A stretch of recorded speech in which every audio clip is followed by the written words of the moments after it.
First at 4, bad parents? Maybe. Criminals? Definitely not. That's the argument from attorneys for James and Jennifer Crumbley. We have new hearing in a school shooting case that could set a precedent. And here's Kim Adams. What a beautiful afternoon. We've got sunshine, temps right where they should be in the low 40s, but we are tracking snow for the end of the week. I'll have the details in the forecast. In this crush of kids, we have a superstar. He's been reading since the age of 1.5 and just won a huge spelling bee. I'll tell you how he got it done. Live from downtown Detroit, Local 4 News First at 4 starts now. Good afternoon, I'm Karen Drew. First at 4, we are waiting for a new decision on criminal charges against the parents of the convicted Oxford school shooter, Ethan Crumbley. Taking a look at James and Jennifer Crumbley. They were not present for today's hearing in Detroit. You've probably seen them in previous court appearances. They're both charged with 4 counts of involuntary manslaughter, accused of not doing enough to stop their son from launching a shooting rampage that left 4 students dead. The couple has been fighting a judge's decision to bind them over for trial, calling it a big overreach. I will concede that these parents were ill-equipped in many ways to handle various factors in this case. But criminal trials for criminal culpability are not based on whether parents make the right decisions or do the right things. The Crumbley son pleaded guilty to murdering 4 students at Oxford High School. He's awaiting sentencing. The appeals court didn't offer any timetable for when they will issue a ruling. Of course, we'll keep you posted. Tax relief on the way. Charged as an adult. So the parental termination issue, trying to get help and not receiving it, and these parents knew he had a fascination with guns. They knew he was gifted this gun days earlier. They knew of the graphic drawing that he made, and they knew he was in crisis. Yet they did nothing.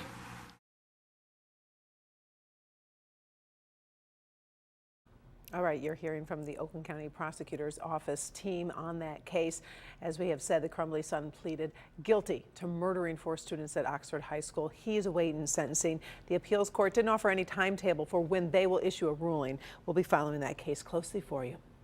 All right, we got some news for you that might make you smile. Some tax relief on the way to Michigan seniors and working families. But forget about that $180 check for all taxpayers. This morning, Governor Whitmer signed legislation that repeals a pension tax and expands the earned income tax credit, now called the Working Families Tax Credit. It raises the credit from 6% to 30% of the federal allowance. The plan passed without those $180 inflation relief checks favored by the governor. Republicans nixed the plan, saying the checks would prevent an automatic income tax rollback. The changes take effect next year. In the past hour, the University of Michigan officially inaugurated the school's 15th president. Santa Ono has been leading the school since last October. Today, a ceremony was held at Hill Auditorium with a community reception at Ingalls Mall. Ono is expected to serve a 5-year term. Detroit's Mayor Mike Duggan is just a few hours away from his next State of the City address with his plans for Detroit's future. Our coverage starts at 6:30 tonight on Local 4 Plus with a preview, so you know what to look out for when the mayor starts speaking from Michigan Central Station. Then watch the mayor streaming live on Plus or right here on Local 4. Devin Skillion, Kimberly Gill, and Christy McDonald will lead our coverage. In the first forecast, let's enjoy the sunshine while we have it, right? This is a great view of Detroit's riverfront, a nice bright blue sky. There are some changes to come. Let's bring in Kim Adams for what we can expect. But let's start with tonight, right? I was going to say, let's just live in the moment because it's so pretty outside. Hopefully you've been able to get out, get some vitamin D in you before we have our next storm come in for the end of the week. 43 right now at Metro, also City Airport, 40 in Pontiac, 39 in Mount Clemens, upper 30s in Lapeer, and also over into Port Huron. A little warmer than it was yesterday by about 9 degrees at Metro. It is 6 degrees warmer in Ann Arbor and 7 degrees warmer out at City Airport. Tomorrow will be a little bit breezy. Winds are going to be out of the south, well, out of the north rather, about 5 to 10 miles per hour, but not too bad. We'll start out at 28 degrees. Lots of sunshine once again through the day with a high reaching 41. Our normal high right now is all the way up to 42, but we are tracking a system for the end of the week that I'll talk more about coming up in the forecast. All right. Thank you, Kim. Well, the search for 4 missing Americans in Mexico is over, but at least 2 of the kidnapping victims did not survive. We're still getting some new information about their recovery and some frustration in Mexico about this international incident. Kimberly Gill in the newsroom for us this afternoon following the latest. Kim. Hi, Karen. Good afternoon to you. 2 of the Americans were found dead this morning. The others are alive, but one of them is injured. Right now, we're not getting details on the extent of those injuries, but the surviving Americans have been taken or brought back to the United States, I should say. Witnesses saw Mexican ambulances and a convoy of SUVs and military vehicles heading to the border. The group traveled to Matamoros, Mexico last Friday, so one of them could get a tummy tuck. Mexican authorities say they got a tip about the group's location before dawn, and the Americans were found in a rural area known as Baghdad Beach on Mexico's Gulf Coast. Investigators say the Americans were caught in the crossfire between 2 armed groups. Today, a State Department spokesperson was asked if there's any chance the Americans were targeted.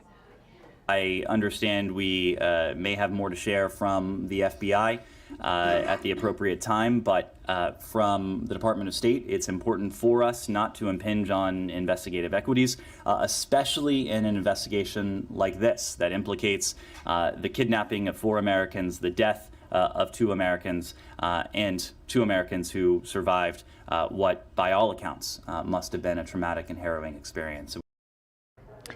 Mexico's president says 1 person is in custody and those responsible will be found and punished. He's also critical of U.S. media coverage, saying it's sensationalizing the disappearance of these 4 Americans, while thousands of Mexicans have vanished in the state surrounding Matamoros thanks to cartel violence. So, Karen, we'll have an update on this investigation when you join us for Local 4 News at 5 o'clock. Until then, we'll send it back to you. All right, we appreciate it. Thank you, Kim.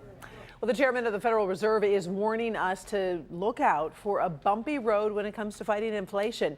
Today, Jerome Powell told the Senate Banking Committee the Fed could increase the pace of rate hikes if economic data continues coming in hot. The Fed is trying to get inflation down to 2%. In January, inflation stood at 6.4%. The Fed's next meeting is 2 weeks away. Here at home, big congratulations to a 12-year-old from the Troy School District who was victorious in the Oakland County Regional Spelling Bee. He's on his way to the National Scripps Spelling Bee. And as Paula Tubman shows us, he has been preparing for this moment since he was an infant.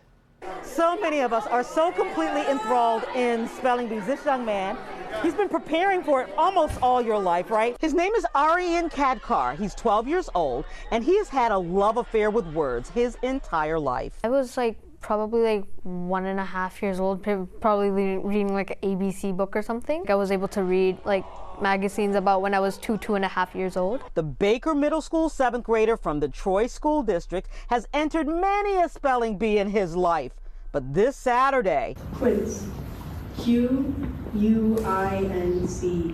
Quiz. That's correct. he made it to the Oakland Schools Scripps Regional Spelling Bee. It's a lot of prep involved, and they actually study the entire Webster's Dictionary to get ready. Now remember, this guy's only 12. It was so nerve-wracking. And there's an art and science to spelling words. You know, you have to sleuth them so you can spell those words, even the ones you've never even seen before. So, for example, for one word, it was Persiad, the other person missed. So Persiad for that word, so you have to ask for the language of origin, right? And then you see that's French, right? And then if you have the E sound, then you instantly know it's I-L-L. Andrea Zellner is the official pronouncer, and pronunciation is the key. I grew up overseas and I pronounce things differently. I say again and I say against. But if I said again or against at a spelling bee, would that jam up the student? That is an excellent point. And there are some words that have up to 5 alternative pronunciations. We have something called diacritical marks that tell us how the word is most commonly pronounced. Then it's up to the spellers to do their own due diligence. So if you combine it all together, P-E-R-S-I-L-L-A-D-E.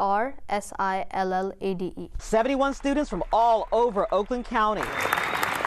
And so there were words like plenipotentiary, followed by words like bleat. And any word can trip you up. The winning word, Macedonian. I felt so relieved And I was just so happy in that moment because all these years have been paid. I've paid off to this.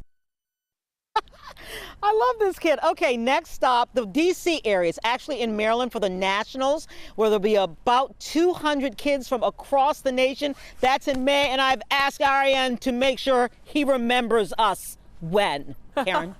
I'm sure he will. Love the story. Thanks, Paula.